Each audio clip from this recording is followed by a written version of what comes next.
Welcome to Bring It Home. I'm Craig Fuller here with JP Hampstead, where we talk about the American reindustrialization.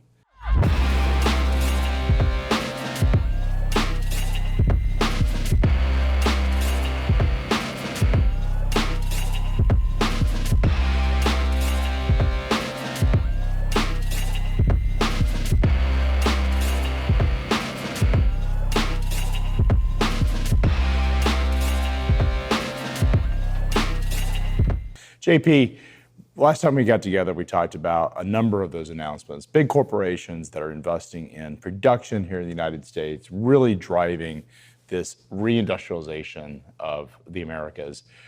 We have some pretty significant announcements again this week. Yeah, just a quick rundown of some of the bigger headlines. Johnson & Johnson is investing over $2 billion in a new advanced technology manufacturing facility in Wilson, North Carolina. It's a town of about 50,000 people, about 40 miles east of Raleigh. It's a biologics drug manufacturing plant.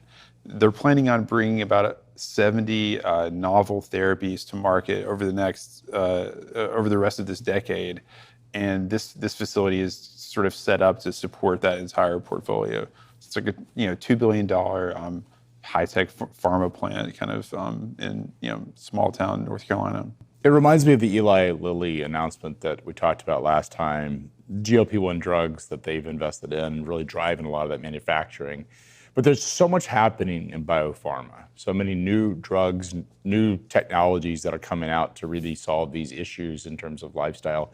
It's interesting when you think about, we've had this so much research and so much science around pharma. Pharma gets a bad rep, and some of it deservedly so, but what we're talking about here is some of the new technologies, particularly using AI, where they're able to actually formulate these drugs through computers and sort of run these high frequency simulations, combined with just the sequencing of the genome, enables this revolution that we've all been waiting on. Yeah, and the biologics especially, it's not just a chemical compound, but it's literally a living organism that has to be cultivated in these very sort of high-tech, clean, temperature-controlled environments. The whole supply chain has to be temperature-controlled. My daughter, for example, is on a biologic drug for eczema, and it comes in a dry ice, cooler thing, and it works way better than the steroid creams and stuff like that. In any case, I think that these companies see a lot of opportunity in sort of custom biologics. They're very pricey. If you can get them covered by your insurance, it makes sense for the pharmaceutical companies. So that's Johnson & Johnson. Next, we have the giant multinational car maker Stellantis. As you know, Chrysler, Dodge, Jeep, but also Fiat, Citroën, Pugo, I think, Maserati. They're investing $406 million in 3 factories in Michigan, in Sterling Heights and in Warren, Michigan, kind of the southeast Michigan sort of traditional auto area. This is all about EVs. So they're building the battery electric Dodge Ram 1500, that big pickup truck, and then also the electric Jeep Wagoneer in Warren they're building. Electric vehicles, huge story. There's been so much investment, really government-funded investment. Consumer appetite for EVs has been some of the big questions. Are these going to be market viable? I think the auto manufacturers, encouraged by government funding and stimulus and all of these programs, is certainly suggesting or telling the manufacturers that they should be building EVs. Some of the new environmental regulations that we've seen that different states have passed, not necessarily just what's happened at the federal level, but at the state level specifically, CARB is encouraging these types of technologies. It is changing the way the auto supply chain works, regardless of whether these, the electric vehicles have short-term market viability. We are seeing the manufacturers go ahead and double down on this technology investment, which is driving an enormous amount of investment in the auto supply chain. Yeah, and what's your take on these types of electric vehicles specifically, like these large pickup trucks, Jeep Wagoneers? Are those appealing to consumers? Do you think people like those? I understand that they can generate lots of like power very quickly. It depends on the use case. It's interesting. There was a study that came out not too long ago about electric vehicles, and it's women that actually have all the anxiety. So they're worried about they have range anxiety because, for instance, I have an electric vehicle. It works well for my use case because I can go from the office to home. I might, run an errand once or twice, but I charge it once a week. Fantastic, it works. If I go longer distances, that's where the problem is. For me, when I'm driving through the week, it's the perfect use case. For my wife, it's different, and the reason is that she's got, we have 5 kids. 4 of them don't drive, so she's got to shuttle them to, soccer practice, and she may get a phone call from the school, and she's got to pick one of them up and take them to the doctor. Dry clean, all this stuff. She's a stay-at-home mom. I mean, she has a harder job than I do. She puts more hours in her job than I think any of us do, because just the amount of time it takes when you're managing a household of 4 kids, that's a lot. And so for her, she can't predict what her week is going to look like in terms of the amount of time that she's going to be in the car, the amount of hours or miles that she's driving. So for her, range anxiety is a real thing. The worst thing for her would be if she were to drain the battery thinking, okay, I'm okay, and then get a phone call from the school or one of the kids gets sick and then has to drive. That's a big problem. This range anxiety thing is real. And I think it is more pronounced in, not for something that impacts me, because again, I know my schedule throughout the week, but someone, I think particularly for women, and mothers specifically, because they're the ones that are more subject. The other thing is like, some of these charging stations that are not at home are in seedy strip mall locations. Oh, and so like, there's been situations where I've driven to the Atlanta airport or Nashville airport, which is about 120 miles from Chattanooga. And the problem is like, I'm pulling into this seedy strip station at 2 a.m. thinking I'm incredibly vulnerable. Now for me, less of a concern, right? I'm a full-size, fairly in shape dude. For her, it's a completely different situation. She's incredibly vulnerable. And I think that's an issue that has yet to be addressed. The range anxiety is a real problem. I think the technology will eventually get there, and we are seeing, improvements in battery technology, improvements in the powertrain, the efficiency of these powertrain. And look, let's be frank, some of the cooler cars that have come out, some of the more innovative cars have come out in the EV sector, because that's where the investment is. Tesla, the Cybertruck is probably the most iconic one of the There's EV one that parks generation. by me in the garage now. It's cool. Like my cool. 5-year-old, I have a couple toddlers. I have a set of 3-year-olds and a 5-year-old. They're obsessed with the Cybertruck. Like it's like this thing. Like it's interesting because this is a car. For them, this is like, oh, the Cybertruck is so cool. Sounds like a couple of like perception problems to solve, more build out of the infrastructure, and we'll see what happens to consumer demand. Once people get more accustomed to these vehicles and how to use them. Yeah, I think it's like, I think EVs are here to stay.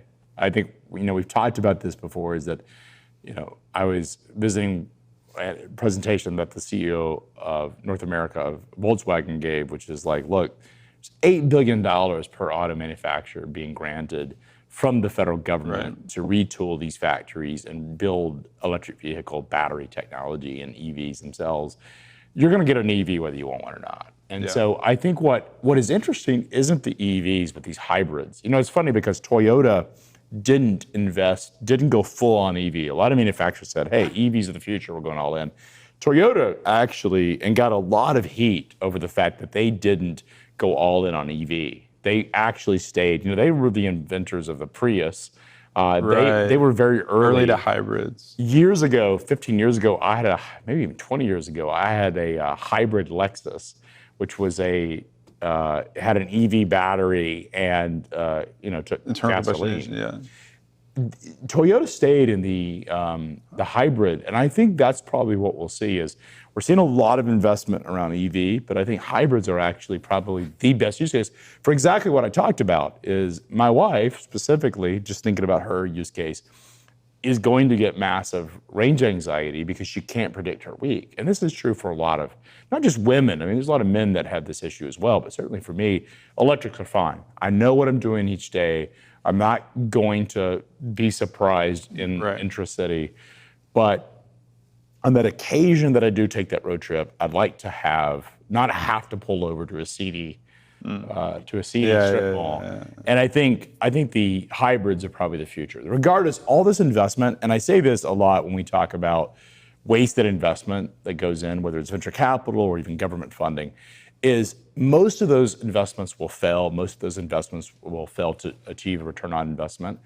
But the good news is that investment, there will be byproducts of it, and we will have innovation. And some of what we will end up with will actually be quite productive.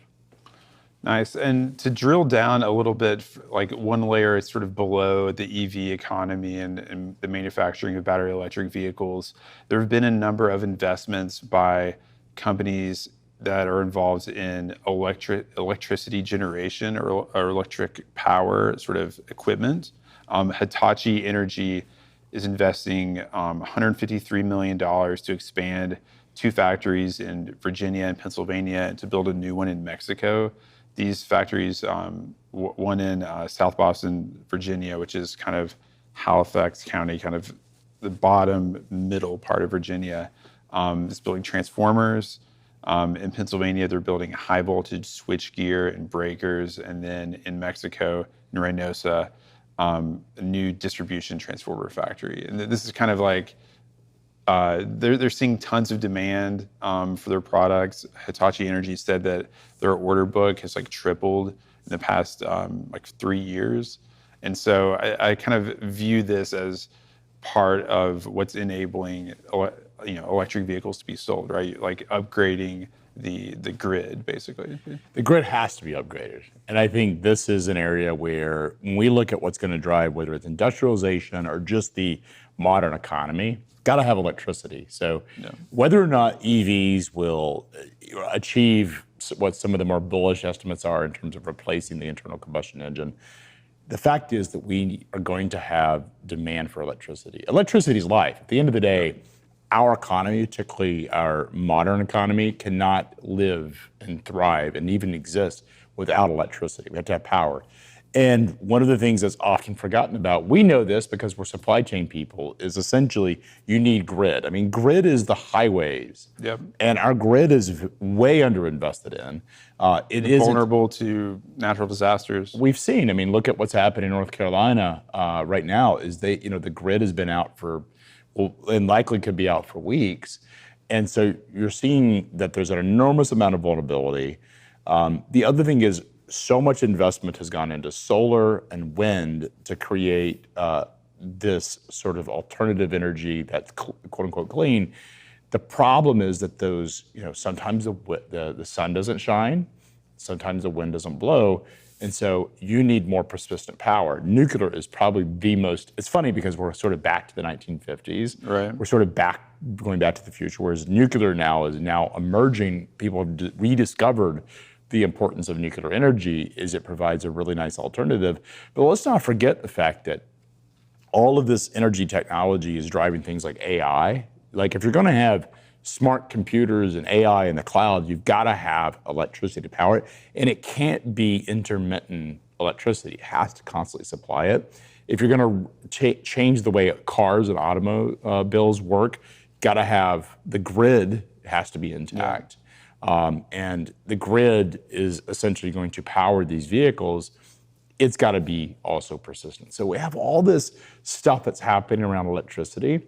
And it's one of the reasons, frankly, that I think I'm incredibly bullish on the US is so much policy over the last decade has been pretty detrimental to parts of our electric economy. But one thing about the United States that's quite different than the rest of the world is we may have a philosophy on, if you think about during the election 2020, we're anti-fossil fuels. And arguably one of the most progressive administrations that we've had realized a couple years into it that that wasn't a very pragmatic strategy, and it sort of quietly allowed for sort of the proliferation of fossil fuels, or at least fossil fuel exploration, more so than they had before. And so there's a pragmatic element that exists in the American sort of psyche, which is, well, we sort of have all these concepts until it actually impacts our lives or economy, and all of a sudden we sort of move beyond it. And so that's one of the reasons I'm pretty bullish. You don't see that in Europe. You don't see that in Germany, where they decommissioned their nuclear plants and are now investing in coal plants because they have become so dependent. They almost have like a hysteria, or like some sort of like weird like moral thing about like different sources of energy that's like blocking them from recognizing like viable, options like nuclear or natural gas. I thought it was interesting the other day, Elon tweeted, who's done more for electric vehicles than probably anyone else in America. He said, you shouldn't demonize people who work in natural gas or oil and gas. This is what's like keeping civilization going right now. I don't think we should vilify the oil and gas industry and the people that have worked very hard in those industries to provide the necessary energy to support the economy. And if we were to stop using oil and gas right now, we would all be starving and the economy would collapse. People have underestimated the importance of fossil fuels and underestimated the importance of these fuels because they do power the economy. And hydrocarbons are the most efficient delivery method for delivering energy. And that's the part that's often forgotten about, is all of this other technology that we have isn't an efficient delivery mechanism. Like, the crazy thing is, if natural gas were discovered all of a sudden today, and it was not something that was a legacy technology, but it was something that we just suddenly discovered, it would be this profound, it would make the cover of every major newspaper, because it would enable us to have clean energy and abundant supplies here in the US. We would be so excited about it because of the alternative it creates to these other forms of fuel that are perhaps dirtier. In fact, if we hadn't discovered oil and we were a coal economy, we would be so profound on it. And so it's always interesting to me that there's this hatred of fossil fuels, there's hatred of natural gas and oil, when the reality is that drives so much of our economy and enables all of these other technologies. I'm very bullish on technology, and I think eventually technology, we will look at oil in 30 years or maybe 200 years and look back and say, well, that was a dirtier technology than what we have today. But today we don't have those alternatives. We need oil, we need natural gas, and not just for energy and power, but for all of the other things that these technologies give us, that these compounds give us. Plastics and all that stuff. Yeah, like so much of our economy is dependent upon oil-driven stuff. So, and it's an area that we lead. I mean, one of the things that I'm 45 years old. You're a bit younger than me, but I remember growing up in the 80s and being told peak oil, but also the fact that we were so dependent upon importing oil, particularly from the Middle East, is that we had to be there. One of the interesting things I think that U.S. energy production has given us is the ability to essentially not have to intervene in these conflicts. Take what's happened in the Middle East. It's a tragedy and a travesty, but in some ways, by us not having to intervene and the optionality, we're letting things play out the way that we're letting those groups of folks sort of deal with their issues.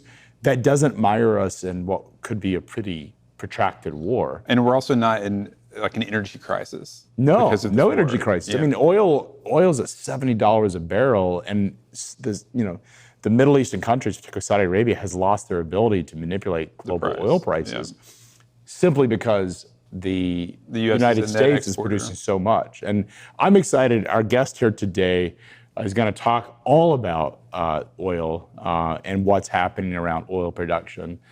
We've got an exciting opportunity to really dive into oil supplies and what's happening there in the oil patch. We're going to need a shitload of power for all of these computers. Bitcoin mining, artificial intelligence, all of this high performance computing is going to need one thing: more power. That's why we're bringing everyone from energy and computing together in the greatest city on earth, Houston, Texas. We have people from all walks of life and energy, from oil and gas, renewables, and power generation, to leaders in tech that are building hardware and software for the future. This is our third year hosting Empower and has become a prime spot to connect with others in the industry and spark ideas. Maybe you're an energy producer looking to partner with data centers and Bitcoin miners, or you're in tech looking to connect with others on the energy needs of high performance computing. Or you could be new to the space and you just want to get your foot in the door and learn. There's going to be content and opportunities for people from all different backgrounds. Head over to digitalwildcatters.com. We're back here with Collin McLelland, our guest here today. He is the CEO and founder of Digital Wildcatters, a community that brings together the oil and gas industry to talk about all of the innovation that's taking place, the future of the energy industry, really based in Texas, centered on what's happening in and around oil and gas and how it impacts everything from the industry itself to the economy at large. Collin, what inspired you to start this business? Yeah, well, first off, guys, thanks for having me here. I was telling you, every time I've been to Chattanooga is to visit FreightWaves, and so the second that I got a call about what the show was and have the opportunity to be on it, I was on a plane to get up here because I love the idea of it. And yeah, just real quick, background on myself. Back in 2010, I got into the oil and gas industry straight out of high school. So I grew up in a place called Midland, Texas. If you ever seen the movie Friday Night Lights, movie was based there. My school was Midland Lee.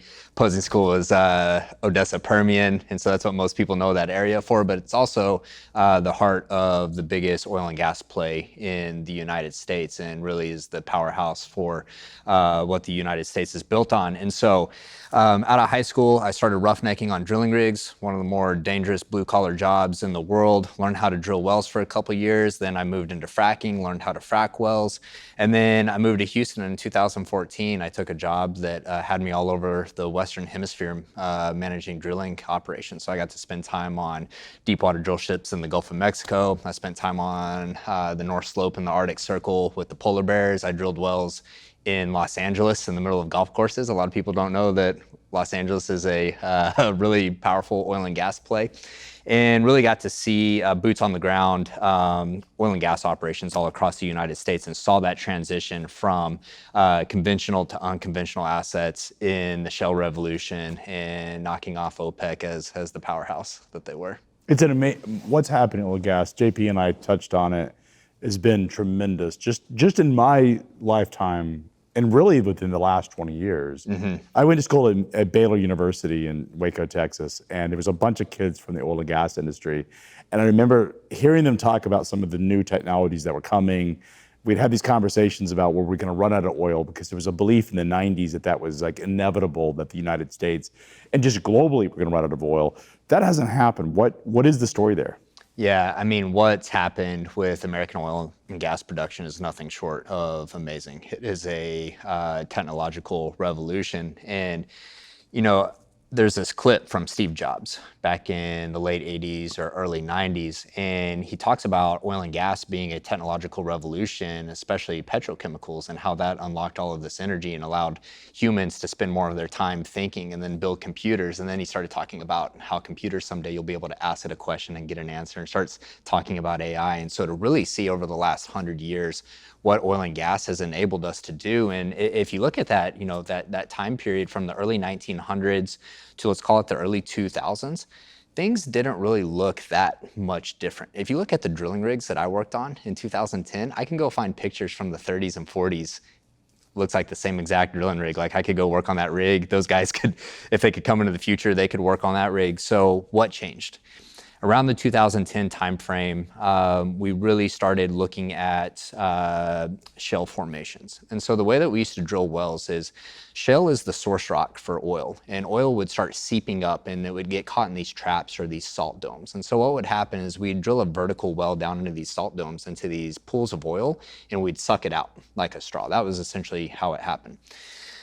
But what we found out is that the oil actually originates in what we call the source rock, the shale. But the problem is you can't drill a well and go vertical into that, because shale is a very low porosity, low permeability type of rock. So oil doesn't flow.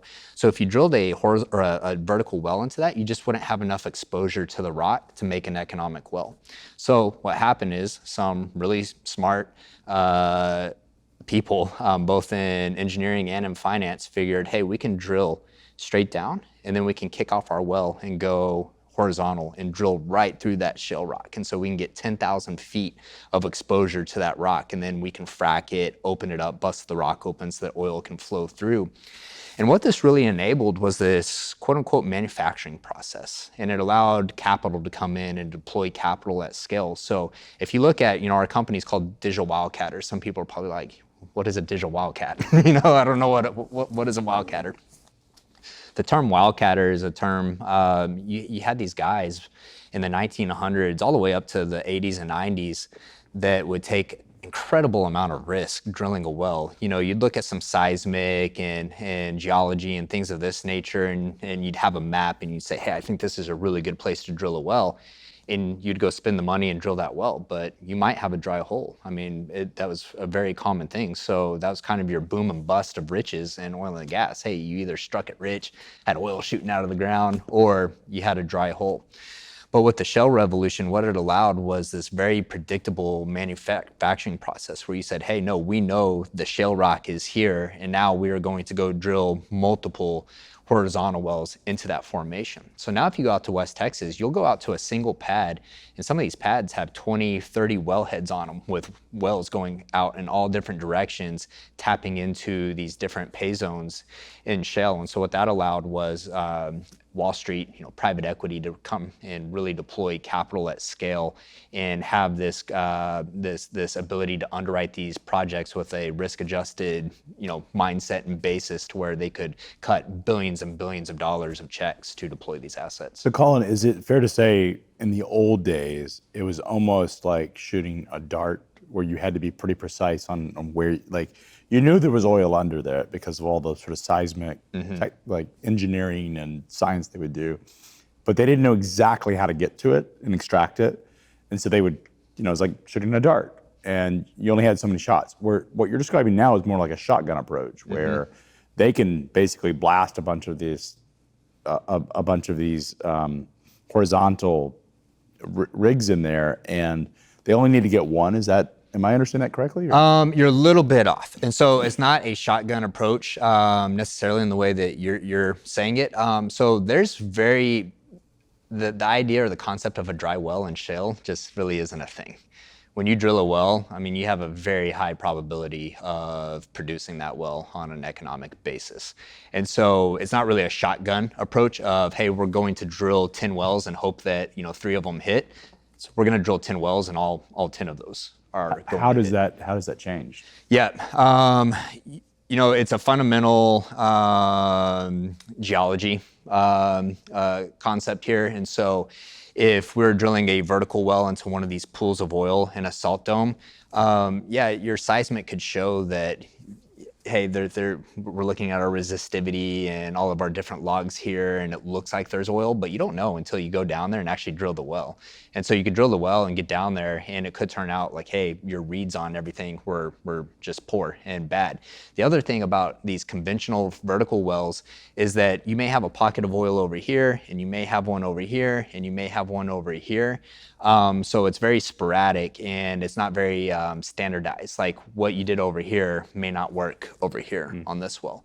Whereas in shale, since we're going straight into the source rock where those hydrocarbons were cooked and originated, we know where that shale rock is, and we drill wells predictably horizontally into that shale rock. And so just the idea of having a dry well is kind of a foreign concept, which actually brings up an interesting issue. If you look at millennials like me, we aren't good conventional oil finders, and that's a little bit terrifying of losing that tribal knowledge with the older generation. Because you moved full into shell. Yeah. All the engineers have moved into shit. They don't know how to do traditional. Yes, it's more of a manufacturing process, and so it's kind of easy, and that brings up a very interesting dynamic. So this more predictable way of producing oil allowed capital to come in at scale because they knew the kind of yields that they would get on their investments. And that helped transition the United States from being a net importer of energy to a net exporter of energy. Yeah. What does that do for American industry and just for our sort of place on the world stage? Yeah, the United States has experienced the most prolific economic boom over the last 14 years since the '08 Great Recession. And that was carried by cheap and affordable oil and natural gas that was produced by the American Shale Revolution. If you go back and look at the thesis around liquid natural gas, Sharif Suki started building a import terminal. That was the original thesis, is like, hey, the United States is going to need a lot of natural gas, and we just do not have it in the United States to provide that supply. So we were actually spending billions of dollars in investor capital building these import facilities. Then overnight, literally overnight, we become a energy powerhouse in producing natural gas. Sharif Suki has to go raise billions of dollars to outfit this import terminal into an export terminal. And so it was really that quick. And that has fueled the American economy and allowed us to enjoy this prosperity that we've had. And the other thing that I would just want to add on to that is, if you look at the United States CO2 emissions, CO2 emissions have also been driven down too, and that's a result of natural gas displacing coal. It's a cleaner fuel source. And one of the fascinating things that most people don't realize is that the United States is producing more oil and gas than ever before in its history. Yet carbon emissions, per capita have been declining for 50 years. Yeah. And it's hard for some people who have simplistic views of this industry to hold those two facts in their head at the same time. A funny story, this is just a little bit of an anecdotal story, but I was talking to a group of lawyers over in the UK, and I was talking about how natural gas was really the future of energy, and how it burned cleaner than coal, and the whole story around the United States. And this has also happened in the UK as well. And one of these attorneys fact checked me. And he's like, Collin, I'm listening to you talking here. And he's like, I went and looked this up. He's like, you're completely right. The UK has been able to drive down their CO2 emissions from the transition from coal to natural gas. He's like, but he's like, the way I'm seeing it is that might be harder to take that material step change from natural gas to 100% renewable. So when you start looking at the data and start really trying to understand it holistically, you see that picture. It's very clear to paint that. Yeah, I remember a couple of years ago I was in London, maybe when I was first starting FreightWaves, and they'd actually it was a day where there was no coal burning. It was like they had reached that milestone. It was 2016, 17, where there was a day of no coal burning. And it was the gift that we've gotten from natural gas is really delivered so much. I am curious, so you said this revolution, is there a date of as a pilot, the Wright brothers' first flight, 1903, is the date of the aviation revolution? Is there a date and maybe a pioneer or an entrepreneur that figured this out that really enabled it? Yeah. Not a specific date. I'll give you some general times. And so fracking technology was actually invented back in the 50s and 60s. And so that's when we really actually started thinking about fracking, which is the technology to actually fracture the rock and increase the flow of hydrocarbons. But it wasn't until early 2000s, 2008, you had I'm going to throw out a few names here of who were kind of pioneers. George Mitchell, he's always regarded as the father of fracking.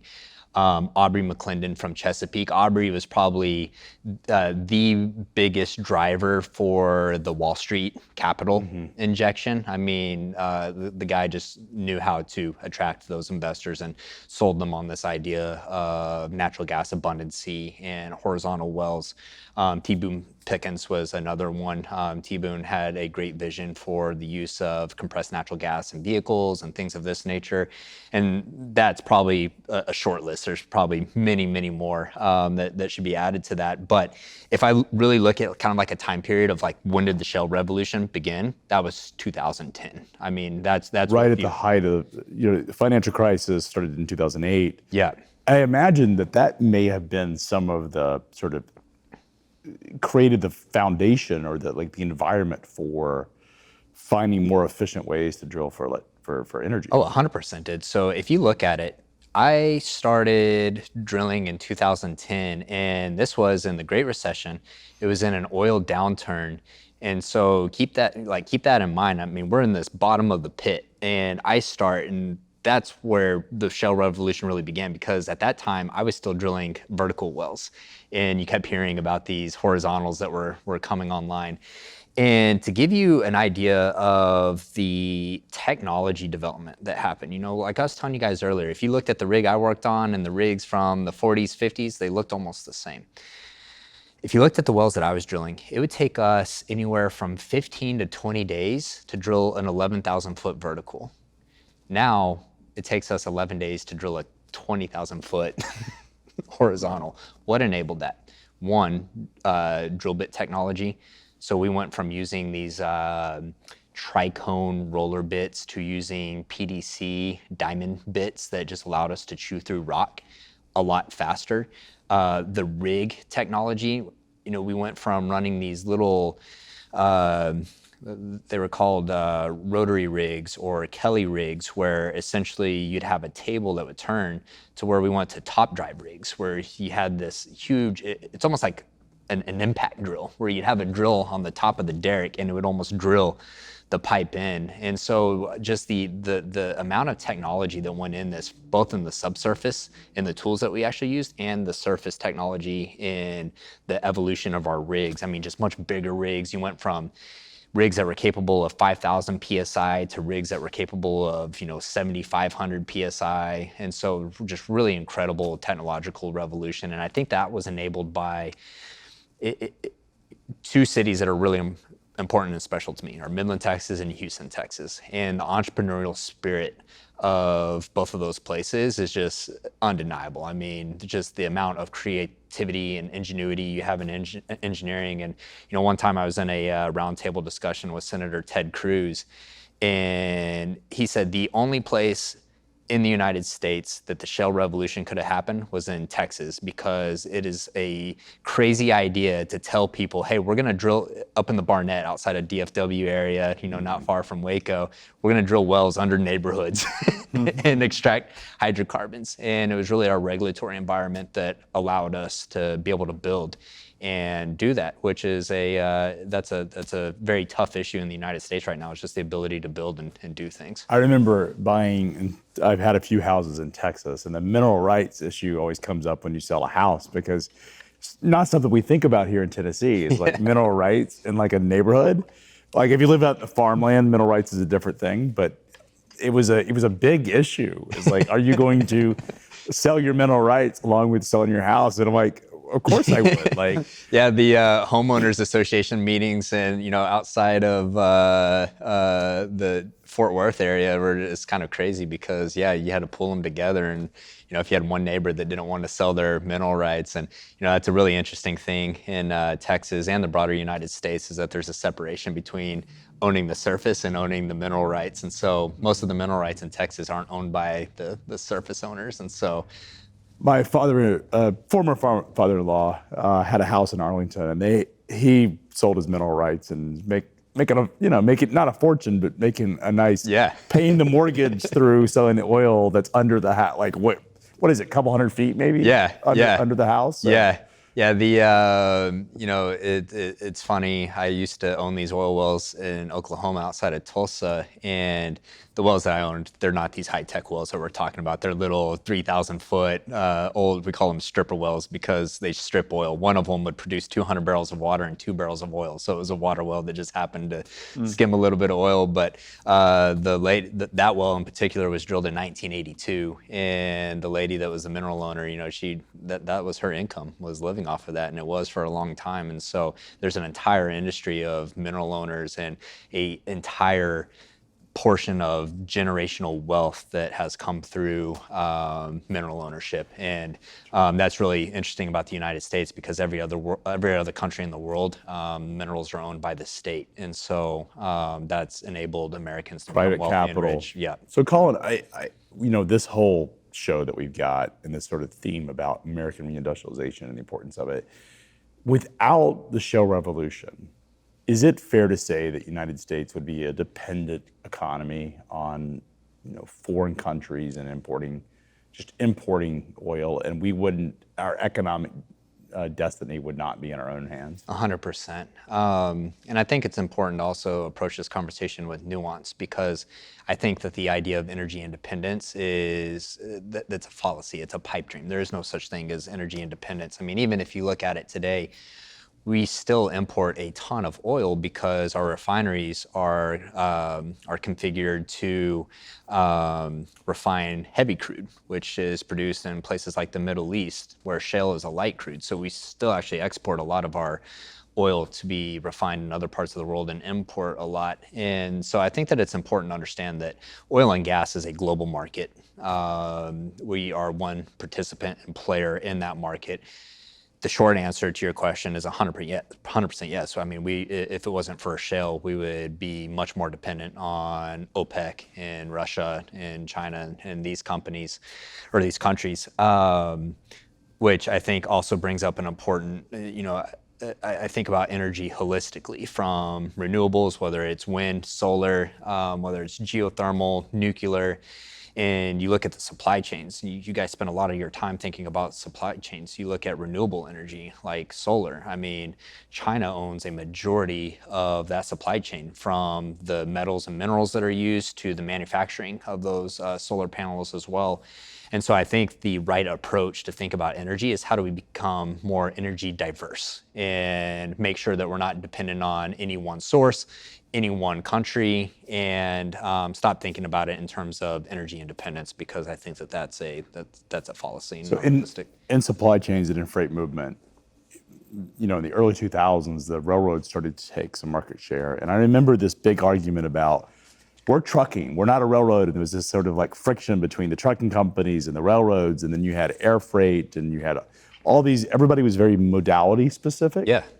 Whereas in the last 20 years, what's actually happened is this emergence of just what is the best modality to move the freight from point A to point B. Mm-hmm. And what you're saying is very similar to that, which is, at the end of the day, whether it's solar, wind, oil, nat gas, nuclear, geothermal, or some new technology that we haven't discovered yet, it doesn't matter. It's the ability to produce energy and to own our energy destiny is really what really matters. I love the analogy that you brought up about shipping logistics. I wasn't aware of that, and it does remind me of the oil and gas industry, where you had oil and gas companies that are pure play oil and gas. This is what we do. But then you have the bigger companies like the Chevrons and the BPs of the world. And I've always laughed and said that, there's no one more capitalistic than the oil and gas industry. If there's a way to make money on an energy asset, these companies will do it. And so I have a big belief that if you look at any of these growing energy verticals, whether it's wind, solar, geothermal, lithium mining, things of this nature, it's all dependent on expertise and resources from the oil and gas industry. And so, I'll give you a couple examples. The leading geothermal company in the world right now is Fervo Energy. And Fervo is, they call it advanced geothermal. The CEO of Fervo, his name's Tim. Tim is a oil and gas completions engineer, and looked at the technology that we used to drill horizontal oil and gas wells and went and applied that to the geothermal industry. And what they're doing with these geothermal plants is drilling these geothermal wells and then co-locating with manufacturing facilities to sell electricity to them through a power purchase agreement. And so I think that's what's interesting to me, is energy is energy. Doesn't matter if it's oil and gas, solar, wind. And the thing about energy is it's very geographically dependent. You're not going to have hydro out in West Texas in the desert, but up in Canada, you can run the majority of your electricity off of hydro because of the resources that you have available. And so that's a big component to this, is you work with the resources that you have in your area. That's a great point, Collin. And it's fascinating to me to think about, a company or an industry or a country kind of choosing its energy strategy based on, geography, natural resources, and then like the needs of a specific, the use case of a specific industry, and that co-location idea, where heavy industry as a consumer of energy needs to be placed strategically with regard to an energy asset, is really powerful. Can you give us some examples, like in Texas or elsewhere, where you've seen kind of new industries come in specifically for energy? Yeah. Before I answer that question, let me back up a little bit, because you guys were talking on the intro about the grid needing to be upgraded. Yeah. And the primary bottleneck to energy in the United States is transmission. It's not really a power generation issue. We can generate a ton of power through renewables, natural gas, nuclear, things of this nature, but it's a transmission issue, getting power from point A to point B. Craig, you brought up a point about how fossil fuels were the most energy efficient way of transmitting energy. That's true. I mean, there's a lot of energy efficiency loss when you're transmitting electricity over long periods of land. So the transmission issue is a huge issue. What's really keeping us back from doing that is regulatory. FERC is the one that handles permitting from transmission lines, and it is impossible in this country right now to build a transmission line and to build a pipeline. And so that's the real bottleneck that we need to be focusing on, is the ability to build transmission and get energy from point A to point B. We can generate a ton of electricity. We just need to be able to transmit it. And this kind of leads into my bigger thesis on manufacturing, onshoring, and then co-locating with energy assets. That way they can get cheap and reliable electricity right at the source. So if transmission is the bottleneck, then it becomes even more important for the manufacturing to be located close to the energy. Yeah. So There's a term for it. They call it distributed energy resources. And so, and then software is enabling a lot of that too, to be able to manage these different assets. And so your question, JP, on examples, I'm going to talk about high performance computing in Texas, because Bitcoin mining has just taken off in Texas, being able to plug into ERCOT and also off-grid. GPUs for AI, this is all the rage, and it makes me smile a little bit, because I've been talking about this thesis for 3 or 4 years now about the rise of high performance computing and the energy that will be needed for it. And now it's kind of getting the primary attention now with the rise of AI and GPUs. And so you're going to see this. Microsoft just announced that they are restarting 3 Mile nuclear plant. What I find really interesting about that is that they're paying a premium for that electricity. And so that kind of blows out the thought that, everyone's going to look for the cheapest energy. Microsoft's actually paying a premium for that low carbon electricity. But the problem is that there's very little low-hanging fruit in the nuclear space. There's not a lot of 3 miles to just bring on and turn on. And so over that next 5 to 10 years, where is this electricity going to come from? One, it's going to come from natural gas. Natural gas is the most dispatchable electricity there is. You need a gigawatt of power, you can go get that pretty quick through natural gas. Obviously, what we're seeing on the rise of solar, I want to give a little bit of shout out to Texas here, because I don't think people realize just how much of a powerhouse the Permian Basin is. It's the leader in the nation for wind generation. Soon, I believe that they will take over for windy, sunny, and oily. It's windy, sunny, and oily. Yeah, it's a desert. You don't have any trees, you don't have any water, but what you do have is a lot of sun, a lot of wind, and a lot of oil and gas. And so it's not only the leader in oil and gas generation, it's the leader in wind, and soon will There's be also, solar. there's not a lot of conflict on like NIMBYism that exists in so many parts of it, because it is a desert. It's a desert, and yeah. the reason there's an economy out there is because of oil and gas. Yeah, I mean, look, everyone that lives out there comes up through the energy industry, and so you have an understanding of that. People just care about if they get paid, and so that's what they care about. But there's obviously issues with renewables being intermittent and things of this nature, but the amount of battery storage that is coming online in Texas is also pretty insane. And I think that battery technology will continue to develop and get better over time as well. And so, and battery technology is not only for renewables. I had my eyes opened up to this one time, is if you look at just your kind of rule of thumb on a generator, whether it's diesel, natural gas, is the generators are meant to run under 80% load. And so if you just have them spinning and not actually producing electricity, it's pretty inefficient. Whereas if we use battery technology, you could use a generator, could be a natural gas or diesel generator, to charge up the batteries turn off the generator, and then draw from the batteries. That way you actually have more efficient energy spend. And so, these things are too often are politicized and talked about in silos, but if you actually think about it pragmatically and how it all plays together, you can see in the future, 10, 15, 20 years from now, we can have a pretty harmonic system of how all of these things work together. Collin, one of the things that I think we've been diving into is the reason of like, not only is this happening, but why is this important? And I think about, if capital formation, keeping capital in the United States, but also is most of the manufacturing, the technology innovation, actually American companies and entrepreneurs and businesses that are actually creating the technology that's driving this? Or is this stuff that we're importing from Taiwan or from the Middle East? Like, what does that look like? Yeah. Let's talk about oil and gas specifically. I think people that aren't familiar with industry, all they ever hear about is big oil, and it's like, what is big oil? Well, that's going to be Exxon, Chevron, BP, but I don't think people understand that the oil and gas industry, there's thousands of companies. I mean, there's thousands of oil and gas producers, thousands of oil field services, and then that just goes downstream to people that make valves and different parts. And so the oil and gas industry, the only foreign component of that is probably the pipe, steel tubing coming in from places like China. But I mean, the oil and gas industry is, very much a pure American effort.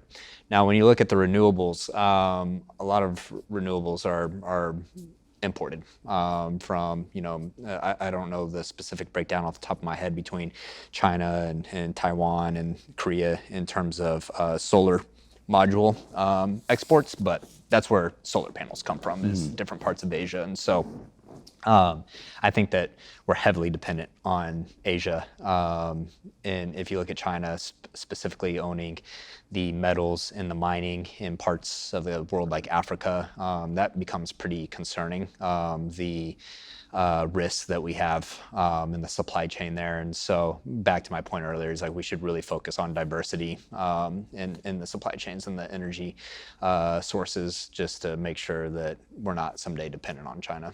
I've had the opportunity to tour the Middle East, or been to a number of the cities and countries there, whether we're talking about Dubai or what's happening in Saudi Arabia with some of the really, call them ambitious projects there.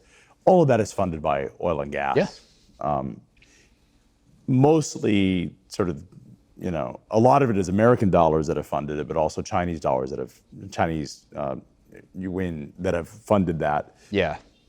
When we look at the amount of capital that's staying in our economy, what does that do for America, the American economy overall, if we're keeping our dollars here and they're not exporting to other countries to build these extravagant projects? I mean, look, the opportunity that I had as a kid to work in the oil field and build a career was provided by Wall Street and private equity injecting capital into Shale. And so you can see kind of on a micro environment how that money comes back to our community and helping us. Also, private equity had a ton of losses in the Shale revolution, so I also think that Wall Street subsidized a lot of growth in the U.S. economy and energy production, and we're very thankful to them for that. We've seen that in logistics and supply chain. Unnecessary capital investment or misplaced capital investment. Yeah, and I think the reason that Wall Street loves investing in the United States is, one, rule of law. You have the certainty that you can make an investment in an oil and gas asset and that it's not going to be taken over by some random cartel or pirates, or just a government changing hands, which is, you see this happening like right now in Guyana. Guyana has this miraculous offshore discovery that happened a few years ago, and they've started producing it. And the economic development that you're seeing and the rise of GDP in Guyana is staggering. And now you have different countries that are interested in that. You have some feuds between some of the major oil and gas companies, legal battles on it. And so those are just things that you get to mitigate a little bit while you're in the United States. Just the capital, the dollar staying here and circulating in our economy has got to be tremendous. The jobs that oil and gas are creating. Yeah, one time I'm gonna give a quick shout out. If you go to Digital Wildcatters YouTube, we made this documentary on the prosperity that natural gas brought to Southeast Ohio through the Marcellus and Utica Shale. And we went to this 4th generation dairy farmer, and the guy is, one of the best people out there. I love getting to spend time with him. And he represented 2,000 landowners in Southeast Ohio for this natural gas transaction. And on his property, on his farm that his family's had for 100 years, there's 4 natural gas wells on it. And the thing about horizontal wells, JP, I wanted to tell you about this a little bit in the transition from the conventional verticals to horizontals. Is when we did conventionals, you had to plug a well here, a well here, a well here. Now you have an incredible amount of energy that is produced from 4 wells that take the 4 wells on surface are probably 15, 20 feet apart. They're very tightly packed. And then your entire pad for that is, maybe, 100 feet by 100 feet. Very small concentration of land use. And so no disruption to this family's farm. And he has taken all of the proceeds from his mineral ownership in that and completely automated his dairy farm. He gets up in the morning at 5 o'clock in the morning, checks his software. He has the cows, the dairy cows go into it looks like a NASCAR pit stop. They walk into the stall, lasers come out, puts the suction cup on, milks the cow. They have RFID tags so it knows which cow it is. They go out, it scoops up all the cow manure into a Roomba, like this little Roomba bot, puts it out. He doesn't even feed them. It's got a claw that gets all of the grain and the hay and knows the exact measurements. And so this guy, Larry, who you shake his hand and you can just tell he's been working all of his life. He's shoveled enough manure. Shoveled manure all of his life. And now he's living a good life. He's got this fully in terms of automation, I've seen some pretty cool automated operations in industry, and Larry, the dairy farmer with 70 heads of cow, is at the forefront of it, and that was enabled by his mineral ownership in natural gas wells. It's amazing. Yeah. So Collin, before we wrap up, story. a lot of conversation about running out has been, everyone's like, we're going to run out of oil, we're going to run out of natural gas. What is the supply? What does the supply story look like for the next, couple generations? Yeah, this is a big topic even in the oil and gas industry because, as I told you, we're going straight into the shale, so we're going straight into the source rock. After that, there is no more oil and gas. That is where the hydrocarbons cook and originate at. And so, we chewed through a lot of the tier 1 inventory in shale in the early days, made a lot of mistakes in it. Now we're moving into tier 2, tier 3 inventories. And so, what is peak oil and gas? Anytime someone talks about peak oil, are we talking about peak demand or peak supply? In this conversation, we're talking about peak supply. We have so much oil and gas on this planet, it is almost impossible to comprehend. We just talked about the Guyana discovery.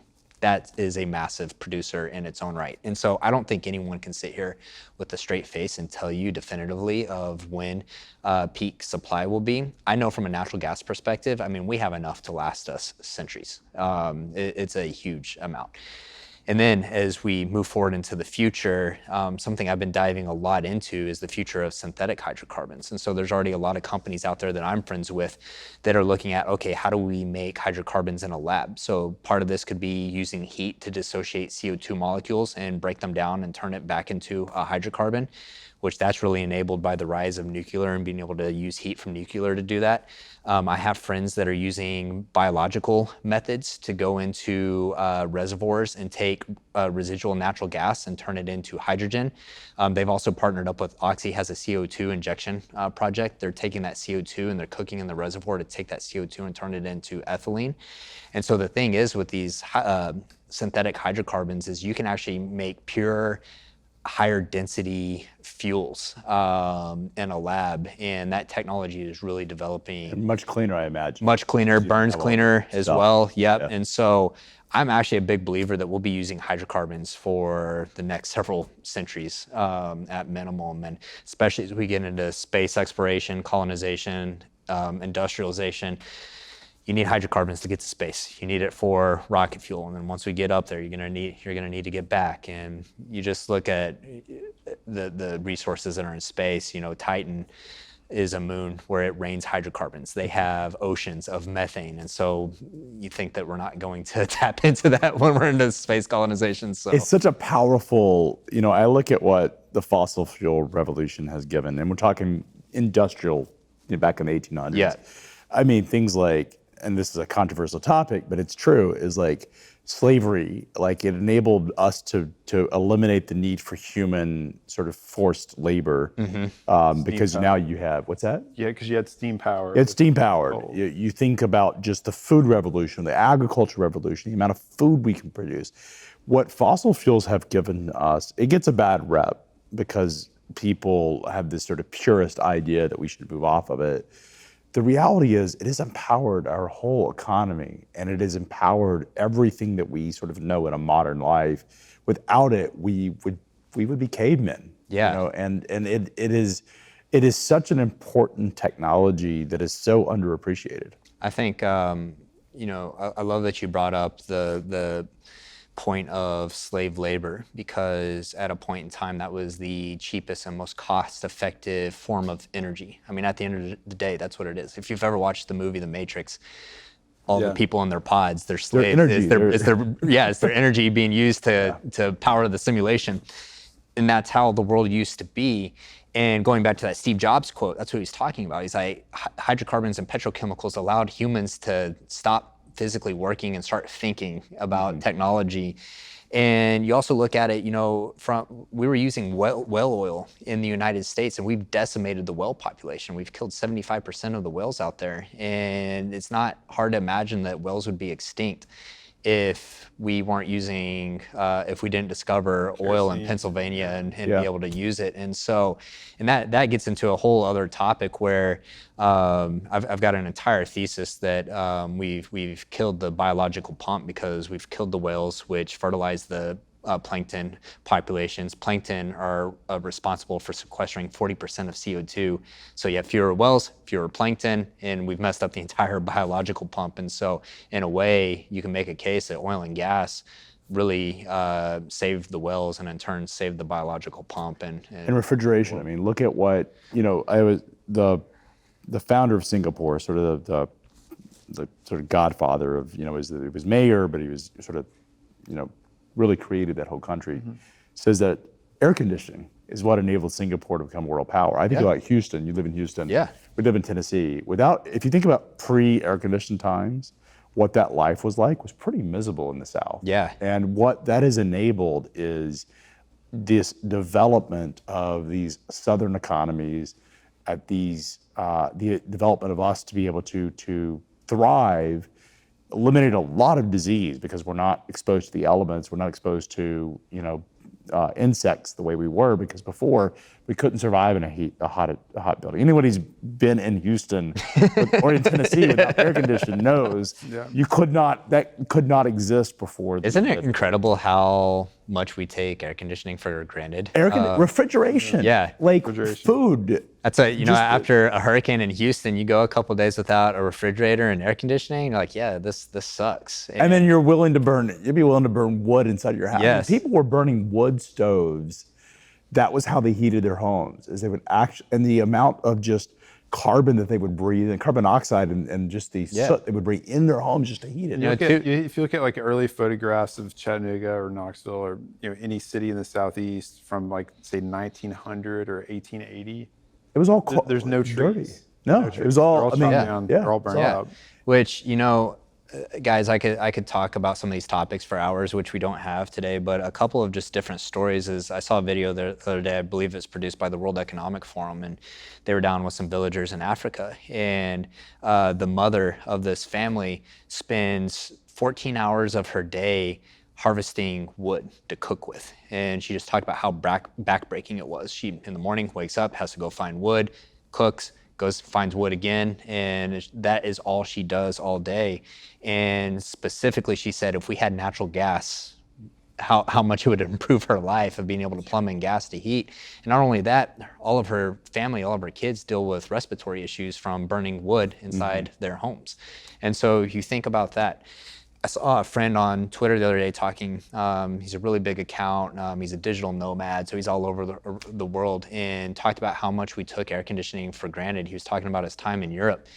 He's like, you don't realize how static we get as humans in heat. He's like, I wasn't thinking about working at it all while I was outside. And the second I went into a cafe and they had air conditioning, all of a sudden I came out of this zone and I was just much more productive in thinking. And so we get very, just kind of,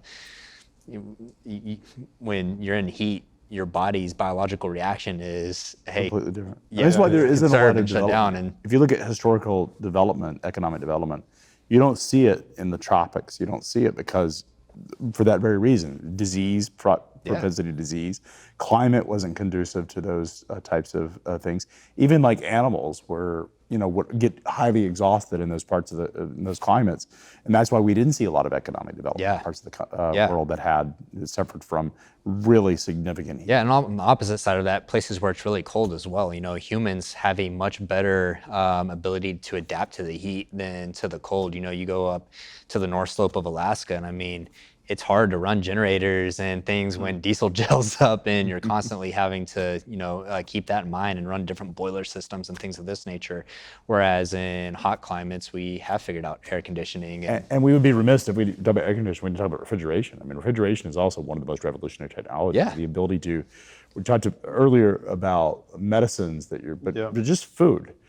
We have a universal food supply because we're able to essentially cool it, and now you can get imported fruits from all over the world. You can have meats that are it has been so revolutionary, and it's brought to us by hydrocarbons. I mean, it's incredible that you can just walk into a grocery store, this, Craig, but the grocery store in Texas called H-E-B. And you just walk into H-E-B and just have shelves full of fruits and vegetables and steaks, and you go to other parts of the world and that's not the case. And you look at supply chain, logistics, energy, manufacturing, all of these things are, very closely tied together, and it's a perfect system that works together. And it's also a very fragile system too. Very fragile and boring in the market. Boring, yeah. Which enables you and I to actually have careers and businesses because no one else wants to. But I think that these things are getting the prime, the stage and the limelight now as Silicon Valley and tech is starting to understand how important energy is and how important supply chains are. And unfortunately, it took several wars in Russia and Ukraine and Israel to understand what the pandemic. Y'all were talking about Germany shutting down their nuclear plants. Germany's energy policy is just incredibly insane on all fronts. But there's a clip of Trump talking about at the UN. Yeah, at the UN, and the German diplomats laughing at him. In less than 2 years, my administration has accomplished more than almost any administration in the history of our country. America's so true.